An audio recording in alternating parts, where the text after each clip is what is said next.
হঠাৎ সরকার মাওলানা মামুনুল হককে মুক্তি দিয়েছে, এর পেছনে মূল কারণ কি ব্যাখ্যা দিবেন? মামুনুল হককে গত ৩ বছর সরকার কারাগারে আটকে রেখে চরম অন্যায় করেছে, অবিচার করেছে। আসসালামু আলাইকুম ভিউয়ার্স, দেশ ও দেশের বাহির থেকে যারা আমার ভিডিওটি প্লে করেছেন জানাচ্ছি আন্তরিক শুভেচ্ছা ও অভিনন্দন। আশা করি সবাই ভালো আছেন, সুস্থ আছেন, আলহামদুলিল্লাহ। তো ভিউয়ার্স, হঠাৎ করে সরকার কেন মামুনুল হকের মুক্তি বা জামিন মঞ্জুর করলেন? এই মামুনুল হকের মুক্তিটা যেন এখন আতঙ্কজনক একটি বিষয়বস্তু দাঁড়িয়েছে। কেননা এত আন্দোলন, এত পোড়াও হামলার পরেও কেন সরকার তাকে মুক্তি দিল না? কিন্তু হঠাৎ করেই এই ঈদের পরপরেই মুক্তি দেওয়ার মূল উদ্দেশ্য কি? সরকারের সাথে কি কোনো গোপন আতাতের মাধ্যমে এই ঘটনাটি ঘটেছে? এমন বিষয় নিয়ে সরাসরি কিছু প্রশ্নের উত্তর জানবো আজকের এই রিপোর্টে। সো ভিডিওতে যাওয়ার আগে ছোট্ট রিকোয়েস্ট করবো, যারা এখনো চ্যানেলটি সাবস্ক্রাইব করেননি, নিয়মিত দেশের সকল আপডেট সবার আগে জানতে অবশ্যই চ্যানেলটি সাবস্ক্রাইব করে পাশে রাখবেন। ভিউয়ার্স, আসুন স্ক্রিনে। হঠাৎ সরকার মাওলানা মামুনুল হককে মুক্তি দিয়েছে, এর পেছনে মূল কারণ কি ব্যাখ্যা দিবেন?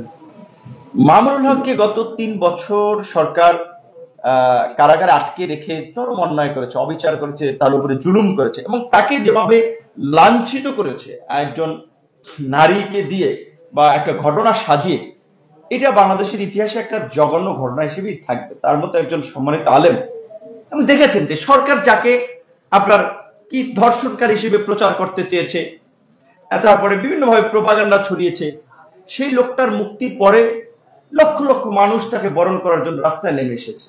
তার ভক্তবিন্দুরা তার বাসার নিচে থেকে মেইন সড়কে আপনার লোকে লোকারণ্য, সবাই ফোন দিয়ে তার খোঁজ খবর নিচ্ছে।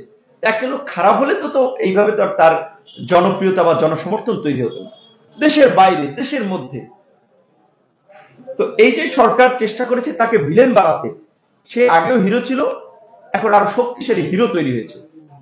এই ফ্যাসিবাদ বিরোধী আন্দোলন সংগ্রামে, ভারতীয় আধিপত্যবাদ এবং আগ্রাসন বিরোধী লড়াইয়ে মানুষ প্রত্যাশা করছে যে মামুনুল হক এই আন্দোলনের শক্তিকে বৃদ্ধি করবে, স্পিডকে ধারণ করে দেশের মানুষের পাশে থাকবেন। সেক্ষেত্রে এখন তিনি মুক্তি পেয়েছেন, স্বাভাবিকভাবে সরকার তার উপরে চাপ তৈরি করবে, তাকে নিয়ন্ত্রণ করার চেষ্টা করবে। কিন্তু মামুনুল হক তো বের হয়ে কিন্তু পরিষ্কার ভাবে বলেছেন যে আমাদের উপরে জুলুম করেছেন, অন্যায় করেছেন, নির্যাতন করেছেন, আমাদের পরিবারের উপরে অবিচার করেছেন, আমরা মেনে নিচ্ছি, কিন্তু আল্লাহর নবী এবং আল্লাহর দ্বীন কায়েম করার প্রশ্নে আমরা বিন্দুমাত্র পিছু হটব না। এই যে তার সাহস এবং বলিষ্ঠ ভূমিকা, তো আল্লাহর দ্বীন কায়েম করতে হলে, আল্লাহ রাসূলের আদর্শ এই দেশে কায়েম করতে হলে অবশ্যই এই যে মানুষের উপরে জুলুম হচ্ছে, অত্যাচার, নির্যাতন হচ্ছে, জনগণের ভোটের অধিকার কেড়ে নেওয়া হচ্ছে, দেশের অর্থ বাইরে পাচার করে দেওয়া হচ্ছে, সিন্ডিকেট করে দেশের মধ্যে দ্রব্যমূল্যের দাম বাড়িয়ে দেওয়া হচ্ছে, মানুষ অবর্ণনীয় দুঃখ কষ্টে আছে এবং একটা হিন্দুত্ববাদী আপনার রাষ্ট্র, এই মোদী ভারতের গোলামি করছে সরকার, এটা তো তারা মেনে নিবে না। সেক্ষেত্রে আমি তার এই মুক্তিকে আমি সাধুবাদ জানাই এবং আমি মনে করি অবশ্যই এটা আমাদের এই সময়ের আন্দোলনের ক্ষেত্রে একটা শক্তি হবে। যেটা বলা হয়েছিল যে নারী গঠিত বিষয়ে মামুনুল হককে গ্রেফতার করা হয়েছে, আপনি কি তাই মনে করবেন নাকি আসলে রাজনৈতিক কোন আক্রোশ বা মোদী বিরুদ্ধে আন্দোলনের কারণে তাকে গ্রেফতার করা হয়েছে? না, এটা তো আমি আমার বিবৃতি দিয়ে জানিয়েছি। মামুনুল হককে গ্রেফতার, এটা একটা ভারতীয় প্রেসক্রিপশন ছিল। শুধু মামুনুল হককে গ্রেফতার না, এই মোদী বিরোধী আন্দোলনে যে ক্র্যাকডাউন করেছিল, এইটা ইন্ডিয়ান যে গোয়েন্দা সংস্থা র, তার একটা প্রেসক্রিপশন ছিল যে বাংলাদেশে যখন দেখছে তারা এই 2013 সালে হেফাজতের উপরে নির্মম নির্যাতন, নিপীড়ন, হত্যাযজ্ঞ চালানোর পরে আবার মোদী বিরোধী আন্দোলনে হেফাজত ইসলাম এইভাবে জেগে উঠেছে, এইভাবে তারা প্রতিরোধ করেছে, তখন ওরা বুঝতে পেরেছে যে এই হেফাজত ইসলাম সরকারের জন্য সামনে একটা বড় চ্যালেঞ্জ হবে, সরকারের জন্য একটা বড় বাধা হবে, প্রতিবন্ধকতা হবে। কারণ এই রাষ্ট্র তো আলটিমেটলি এই আওয়ামী লীগ সরকার বা দেশ চালাচ্ছে না, তো ভারত থেকেই পরিচালিত হচ্ছে। তখন এই সরকারকে তারা ক্ষমতায় রাখবে, কারণ তাদের এই সরকারের সাথে ইসরায়েলের চুক্তি হয়েছে যে চতুর্থবার সরকার ক্ষমতা আসলে তারা ইসরায়েলকে বাংলাদেশে কনসুলেট খুলতে দেবে। তখন এই ইসলামিক শক্তিগুলো একটা বাধা হয়ে দাঁড়াবে। সেই ক্ষেত্রে হেফাজতকে নিয়ন্ত্রণ করার জন্য, হেফাজতের নেতাদেরকে বিতর্কিত করার জন্য এই তথাকথিত নারী ঘটিত একটা নাটক সাজিয়ে তাকে এইভাবে হয়রানি করেছে, লাঞ্ছিত করেছে। দুঃখজনক যে মামুনুল হকের মুক্তির পরে যে লক্ষ লক্ষ মানুষ তার মুক্তির জন্য রাজপথে মানে সংবর্ধনা জানাতে এসেছে, তার জন্য সহানুভূতি দেখাচ্ছে, এই মানুষগুলো যদি তার মুক্তির পরে যদি রাজপথে ধারাবাহিকভাবে থাকতো, তাহলে আজকে হেফাজত ইসলাম কিংবা আলেমদের এই পরিস্থিতি হতো না। তো আমি এইটা হচ্ছে সবার কাছে আহ্বান জানাবো, শুধুমাত্র এগিয়ে যান ভাই, চালিয়ে যান ভাই, আপনি জাতির ভবিষ্যৎ, আপনারা এই ভরসা, এই সমস্ত গতানুগতিক কথাবার্তা না বলে মজলুমের পাশে দাঁড়ান এবং মজলুমরা যে কার্যক্রম করছে সেখানে সহযোগিতা করুন। না হলে এই বর্তমান দেশের যে অবস্থা, আমরা কেউ নিরাপদ এবং ভালো থাকতে পারবো না। ধরে যারা শাসন করেছে তাদের মধ্যে অন্যতম হচ্ছে টার্কিশ এম্পায়ার, যাদেরকে অটোমান ওসমানীয় খেলাফত সাম্রাজ্য যে ভাষায় বলেন আর কি। অটোমান এম্পায়ারের সময়ে তারা মামলুক সহ হিসাব করলে প্রায় 800-850 বছর শাসন করেছে এবং এই পুরো ওসমানী খেলাফতের ভিতরে সবচেয়ে সফল শাসক বলা হয় সুলতান সুলাইমানকে। ইংলিশে ওনাকে নিয়ে লেজেন্ডারি বুকস আছে, কিংবদন্তি, সুলাইমান দ্য ম্যাগনিফিসেন্ট, প্রচুর বই পুস্তক আছে আর কি। ইউরোপের ঐতিহাসিকরা লিখেছেন যে জেনেসারিস ছিল তখন। জেনেসারিস মানে হচ্ছে ধরেন এলিট ফোর্স, যেটাকে আমরা বলি যে একটা সাম্রাজ্যে অনেক ধরনের ফোর্স থাকে, তার ভিতরে যেটা এলিট ফোর্স ছিল, যেটা সুলতান সুলেমান নিজে কমান্ড করতেন। তো ইউরোপের ইতিহাসে লেখা হয়েছে বিভিন্ন জায়গাতে যে জেনিসারিসরা আসছে এটা শুনলেই 1/3 of the armies in Europe would have left the battlefield. জেনিসারি আসতেছে আজকের যুদ্ধে এটা শুনলেই ইউরোপের 1/3 সোলজার ব্যাটলফিল্ড থেকে চলে যেত, তারা এত দুর্ধর্ষ ছিল।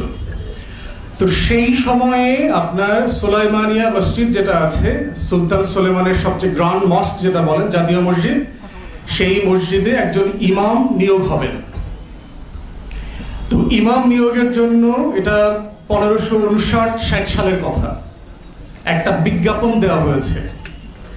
যারা তরুণ ওলামায়ে কেরাম এখানে আছেন তারা মিলায়া পড়বেন আর কি, আর যারা আকাবের আছেন, মুরব্বীরা আছেন, আপনারা ভাববেন যে আপনারা আসলে কি পড়াচ্ছেন। মুহাসাবা খুব জরুরি আমাদের নিজেদের জন্য। সেখানে 7টা রিকোয়ারমেন্টের কথা বলা ছিল যে গ্র্যান্ড। দর্শক, স্ক্রিনে আমরা সে সম্পর্কে বিস্তারিত জানলাম। এ বিষয়ে আপনাদের মতামত কমেন্টে জানার কেউ ভিডিওটি স্কিপ করবেন না। মামুনুল হকের মুক্তিটা আসলে কোন পথে হলো, বৈধ নাকি অবৈধ পথে, আর সরকার হঠাৎ করেই কেন এইরকম একটি সিদ্ধান্ত গ্রহণ করলো দেশের ভিতরে, যা ব্যাপকভাবে এখন সমালোচনার জন্ম নিয়েছে। আসুন বিস্তারিত তার কাছে জানব। হেফাজতে ইসলামের শীর্ষ নেতা মাওলানা মামুনুল হক, এই মামুনুল হক সদ্য কারামুক্ত একজন মজলুম জননেতা। তিনি গত পরশুদিন জালিম সরকারের কারাগার থেকে দীর্ঘ প্রায় 3.5 বছর কারাবন্দী থাকার পরে মুক্তি লাভ করে বেরিয়েছেন। তাকে নিয়ে অনেকেই অনেক কথা বলেন, অনেক মন্তব্য করেন। কেউ কেউ বলেন হেফাজত ইসলামের সাবেক এই নেতা সরকারের সাথে আতাত করে মুক্তি লাভ করেছেন বা জামিনে বেরিয়েছেন। আবার অনেকেই অনেক কথা বলেন যে তার জন্য যারা এতদিন চুপ ছিলেন তারা এখন তাকে সংবর্ধনা দেওয়ার জন্য উপচে পড়ছেন, তার জন্য এতদিন মিছিল করতে পারে না, ইত্যাদি ইত্যাদি। তো যাই হোক, আমি সেদিকে যাচ্ছি না, আমি 2-3টি পয়েন্টে কথা বলবো। প্রথমত দেখুন, হেফাজত ইসলামের এই নেতা বলেন কিংবা জামাত ইসলামের নেতা বলেন কিংবা অন্য কোনো ইসলামিক দলের যে সকল নেতা কারাগারে বন্দী আছেন কিংবা জামিনে বেরিয়েছেন, কেউ এরকম আপোষ করে বের হয়েছেন বলে কেউ যদি বলে থাকে, এটা আমি বিশ্বাস করি না। কারণ মামুনুল হক সাহেব প্রায় 3.5 বছর জেল খাটলেন। তার কাছে এর আগেও অসংখ্যবার অফার দেওয়া হয়েছে, তাকে অফার দেওয়া হয়েছে, তার কাছে বারবার সরকারের ঊর্ধ্বতন কর্তা ব্যক্তিরা যোগাযোগ করেছে সে যাতে আপোষ করলেই তার সকল মামলা প্রত্যাহার করা হবে এবং তাকে কারামুক্তি দেওয়া হবে। কিন্তু তিনি তো এর আগে আপোষ করেন নাই। তো এতদিন পরে এসে তিনি আপোষ করবেন আর আপোষ করে জেল থেকে বের হবেন, এটা একজন পাগল বললেও অন্তত আমি বিশ্বাস করি না এবং করবো না ইনশাআল্লাহ। একইভাবে অনেকেই বলার চেষ্টা করেন যে এতদিন তাকে মিছিল করে, আন্দোলন করে, রাজপথ কাঁপিয়ে বের করতে পারলেন না, এখন তারা সংবর্ধনা দিচ্ছে। এটা আসলে একটা ভেইগ কোয়েশ্চেন বলে আমি মনে করি। দেখুন, বাংলাদেশের এই প্রেক্ষাপটে আন্দোলন করে একজন রাজবন্দীকে মুক্ত করা কতটুকু সম্ভব? কারণ বর্তমান যে ফ্যাসিস্ট স্বৈরাচার ক্ষমতায় বসে আছে, সে তো আইয়ুব খান, ইয়াহিয়া খান, তাদের থেকে কয়েক হাজার গুণ বড় স্বৈরাচার। এরশাদের থেকেও জঘন্য বড় স্বৈরাচার। এরশাদের আমলে তিনি কয়জন মানুষকে এরকম গুলি করে হত্যা করেছেন বলুন? আর এই সরকারের আমলে কত শত মানুষকে ক্রস ফায়ার দেওয়া হয়েছে, কত শত মানুষকে গুলি করে হত্যা করা হয়েছে, কত শত মানুষকে গুম করা হয়েছে, তার কোনো হিসাব আছে? খতিয়ানটা আপনারা নিজেরাই চাইলেই দেখতে পারবেন। আইয়ুব খান কয়জনকে মেরেছে, ইয়াহিয়া খান কয়জনকে মেরেছে একটু দেখেন। তাদের আমলেও রাষ্ট্রীয় প্রতিষ্ঠানগুলোকে, আইন শৃঙ্খলা রক্ষাকারী বাহিনীকে ব্যবহার করে এরকম তাণ্ডব লীলা তারাও চালায়নি। বর্তমানে এই আওয়ামী স্বৈরাচারের যে দমন পীড়ন নির্যাতন, তো এরকম একটি ফ্যাসিস্ট শক্তির এগনিস্টে বন্দুকের নলের সামনে আন্দোলন করে একজন রাজবন্দীকে বের করবেন, মুক্ত করবেন, এটা আসলে কতটুকু সম্ভব, এই প্রশ্নটি আমি আপনাদের সামনে রাখলাম। বাংলাদেশের সবচাইতে জনপ্রিয় ব্যক্তি বলা যায় রাজনীতির মাঠের, সাবেক প্রধানমন্ত্রী বেগম খালেদা জিয়া, বাংলাদেশের সবচাইতে বড় রাজনৈতিক দল বিএনপির প্রধান, তাকে পর্যন্ত আন্দোলন সংগ্রাম করে বের করা সম্ভব হয় নাই, তারা পারে নাই। জামাত ইসলামের শীর্ষ নেতারা অনেকেই ফাঁসির কাস্টে, মিথ্যা বানোয়াট মামলায়, তাদেরকেও করা যায় নাই। তো সুতরাং এই ধরনের কোয়েশ্চেন যারা করেন, আমি মনে করি এই ধরনের কোয়েশ্চেন করাটা অবান্তর। বরঞ্চ আপনাদের এখন চিন্তা করা উচিত, যারাই বের হচ্ছে এটা আমাদের আন্দোলন সংগ্রামের জন্য ভালো, দেশ ও জাতির কল্যাণে যাতে সবাই ঐক্যবদ্ধ হয়ে রাজপথে নামে, একসাথে কাজ করে, এটির জন্য আপনাদের পরামর্শ কিংবা কথা বলা উচিত। ইনশাআল্লাহ আমি দৃঢ়ভাবে বিশ্বাস করি, আমরা যদি সবাই ঐক্যবদ্ধভাবে এই দেশকে ফ্যাসিবাদী শক্তির হাত থেকে মুক্ত করার জন্য লড়াই করতে পারি, সংগ্রাম করতে পারি, তবে ইনশাআল্লাহ বিজয় আসবেই আসবে, 100% আসবে ইনশাআল্লাহ। এটা আমাদের দৃঢ় বিশ্বাস। তাই আমি গণ অধিকার পরিষদের পক্ষ থেকে সকলকে উদাত্ত আহ্বান জানাচ্ছি, দেশপ্রেমিক সকল নাগরিকদের, রাজনৈতিক দলগুলোকে, আসুন আমরা ঐক্যবদ্ধ হয়ে ভারতীয় আধিপত্যবাদ আগ্রাসনকে এই দেশ থেকে উৎখাত করতে আমরা ঐক্যবদ্ধ হয়ে মাঠে নামি লড়াই করি।